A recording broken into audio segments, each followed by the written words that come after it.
I'm going to share with you the 10 keys to unlock what I call your quick brain. Right? These are the 10 things scientifically proven to help you be faster, smarter, and better, to optimize your brain health and your fitness.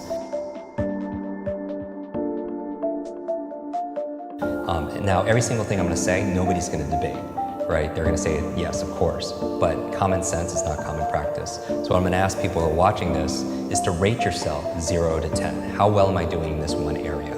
Like in terms of how I'm eating and exercising or something. And then you'll notice, everyone wants to know what the magic pill is.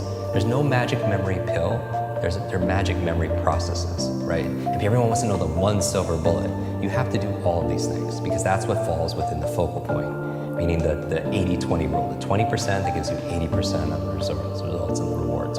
So really fast, the 10 keys for unlocking your quick brain. Number 1 is good brain food, right? Good brain food, because you are what you eat. What you eat matters, especially to your gray matter. What you eat matters, especially to your gray matter. So we did a whole episode on my top 10 favorite brain foods. And I show people how to memorize it in 2 minutes. I mean, it's wild, but there's certain foods that are really good for your brain. Blueberries is like, I call them brain berries, and avocados and the good fats and all of them. So there's 10 of them that I recommend.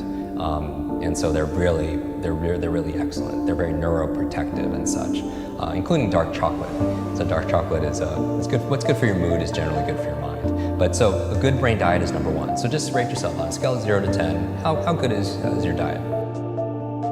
All right, number 2 is killing ants. Automatic negative thoughts, your self-talk.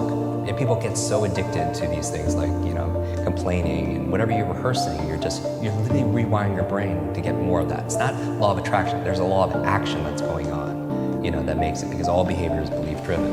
And so you're wiring your brains to be really rehearsing those things. That's why they say a fearful person dies 1,000 times, like a coward dies 1,000 times in their mind, and non-coward, like a brave person dies just once.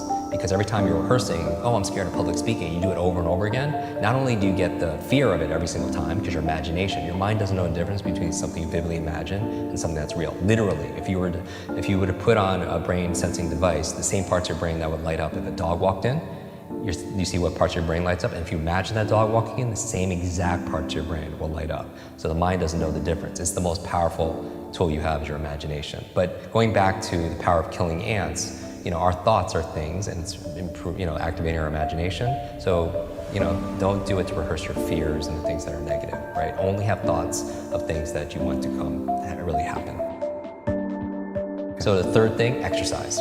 People, we know. Number 4, brain nutrients. And this is a subject that comes up because, a lot of people travel, they have fast food lifestyles, and, but maybe they're lacking certain supplements. Number 5, we know who you spend time with is who you become. Literally, you have mirror neurons, and your mirror neurons in your nervous system is when you can watch a sport or watch a movie and you can feel what they feel. Who you spend time with is who you become because you're imitating their habits, their behaviors, their thought patterns, and everything. If you're around 9 broke people, you're going to be the 10th. It's not just your biological networks or your neurological networks. Analyze your social networks. 6th thing for your brain, clean environment. We know a clean environment is good for your brain.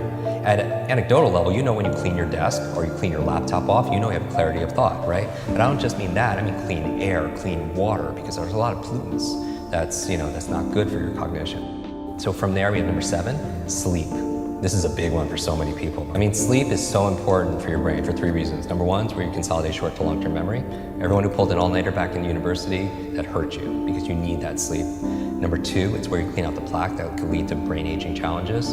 And that's what the latest research is saying in terms of leading to dementia and such. And then the 3rd reason is because when you dream. Because when you are working all day and you're learning all day, your brain doesn't shut off at night. At night, it's more active. People don't realize that. You think it's just not happening. It's actually more active, and it's coming up with solutions, and it's integrating stuff in the form of dreams. But when you wake up, most people forget their dreams. Number 8 is brain protection. I work with a lot of athletes, high-performer athletes. Concussions are a big deal. Yeah. right? And I've had a number of TBIs, traumatic brain injuries. But not just that, I did a whole episode on electromagnetic fields. And I read recently that 90% of kids sleep with their phones underneath their pillows. And then finally, 9 and 10, ninth key to keeping your brain alive is new learnings, right? The neurogenesis and neuroplasticity means neurogenesis, you could create new brain cells the day you die. Science never thought that. Neuroplasticity is saying you could create new connections, meaning that Einstein's brain wasn't bigger than any of ours. In fact, it was smaller, but parts of his brain were very highly connected because he would do these theta state brain thought experiments, and every single time you have a new thought, you may create new connections, right? And so the way to improve neurogenesis, neuroplasticity, two things: novelty and nutrition. Finally, number 10, stress management. Stress management, meaning people don't realize it because it's invisible, but it's like you don't realize how much stress you're under until you're on vacation or you're getting a massage. You don't realize because it's all there all the time. It's like the fish that they don't see in the water because it's there all the time. So what are we doing to cope? Meditation, relaxation, massage, yoga, whatever it is to get so stressed.